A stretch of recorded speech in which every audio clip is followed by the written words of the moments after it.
Chapitre 20. En effet, il fallut se rationner. Notre provision ne pouvait durer plus de 3 jours. C'est ce que je reconnus le soir au moment du souper. Et, fâcheuse expectative, nous avions peu d'espoir de rencontrer quelques sources vives dans ces terrains de l'époque de transition. Pendant toute la journée du lendemain, la galerie déroula devant nos pas ses interminables arceaux. Nous marchions presque sans mot dire. Le mutisme de Hans nous gagnait. La route ne montait pas, du moins d'une façon sensible. Parfois même elle semblait s'incliner. Mais cette tendance, peu marquée d'ailleurs, ne devait pas rassurer le professeur, car la nature des couches ne se modifiait pas et la période de transition s'affirmait davantage.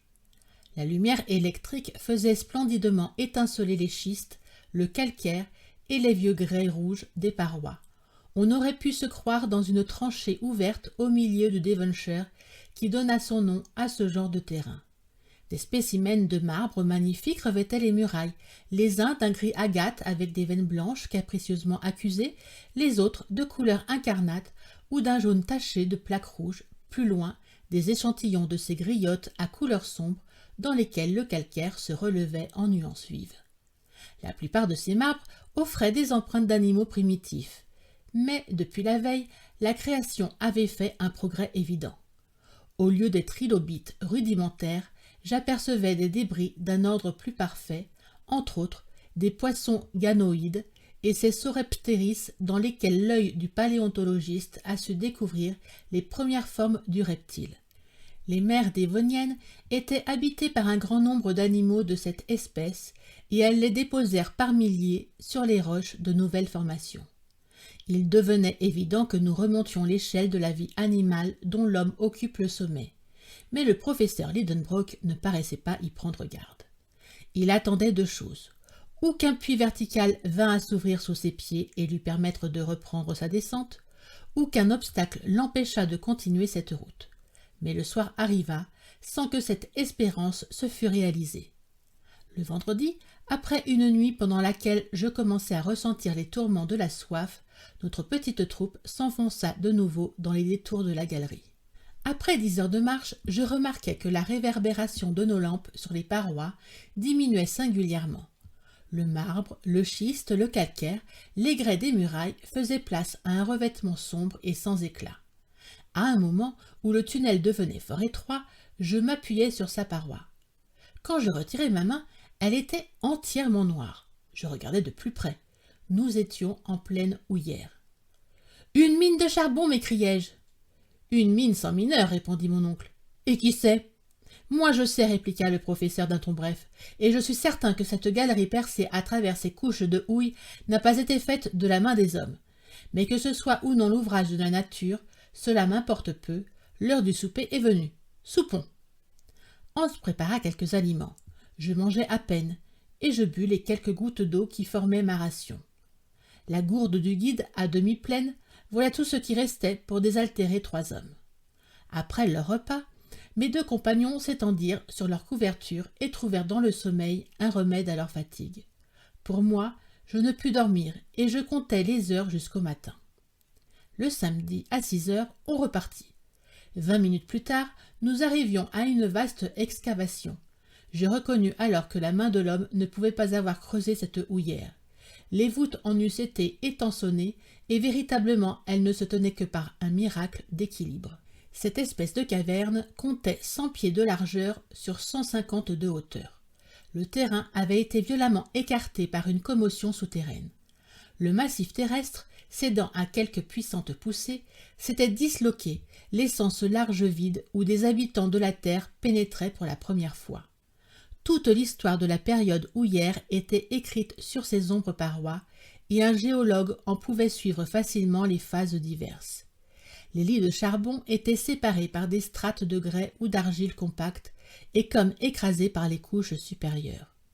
À cet âge du monde qui précéda l'époque secondaire, la terre se recouvrit d'immenses végétations dues à la double action d'une chaleur tropicale et d'une humidité persistante. Une atmosphère de vapeur enveloppait le globe de toutes parts, lui dérobant encore les rayons du soleil. De là, cette conclusion que les autres températures ne provenaient pas de ce foyer nouveau. Peut-être même l'astre de jour n'était-il pas prêt à jouer son rôle éclatant. Les climats n'existaient pas encore et une chaleur torride se répandait à la surface entière du globe, égale à l'équateur et au pôle. D'où venait-elle? De l'intérieur du globe? En dépit des théories du professeur Lidenbrock, un feu violent couvait dans les entrailles du sphéroïde.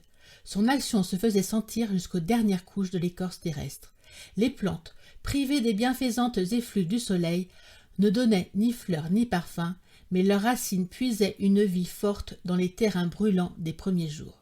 Il y avait peu d'arbres, des plantes herbacées seulement, d'immenses gazons, des fougères, des lycopodes, des sigillaires, des astérophilites, familles rares dont les espèces se comptaient alors par milliers. Or, c'est précisément à cette exubérante végétation que la houille doit son origine. L'écorce élastique du globe obéissait au mouvement de la masse liquide qu'elle recouvrait. De là des fissures, des affaissements nombreux. Les plantes entraînées sous les eaux formèrent peu à peu des amas considérables. Alors intervint l'action de la chimie naturelle. Au fond des mers, les masses végétales se firent tourbes d'abord, puis grâce à l'influence des gaz et sous le feu de la fermentation, elles subirent une minéralisation complète. Ainsi se formèrent ces immenses couches de charbon qu'une consommation excessive doit, pourtant, épuiser en moins de 3 siècles si les peuples industriels n'y prennent garde. Ces réflexions me revenaient à l'esprit pendant que je considérais les richesses houillères accumulées dans cette portion du massif terrestre. Celles-ci, sans doute, ne seront jamais mises à découvert. L'exploitation de ces mines reculées demanderait des sacrifices trop considérables. À quoi bon d'ailleurs quand la houille est répandue, pour ainsi dire à la surface de la terre dans un grand nombre de contrées? Aussi, telle je voyais ces couches intactes, telle elles seraient encore lorsque sonnerait la dernière heure du monde. Cependant, nous marchions, et seul de mes compagnons, j'oubliais la longueur de la route pour me perdre au milieu de considérations géologiques. La température restait sensiblement ce qu'elle était pendant notre passage au milieu des laves et des schistes. Seulement, mon odorat était affecté par une odeur fort prononcée de protocarbures d'hydrogène.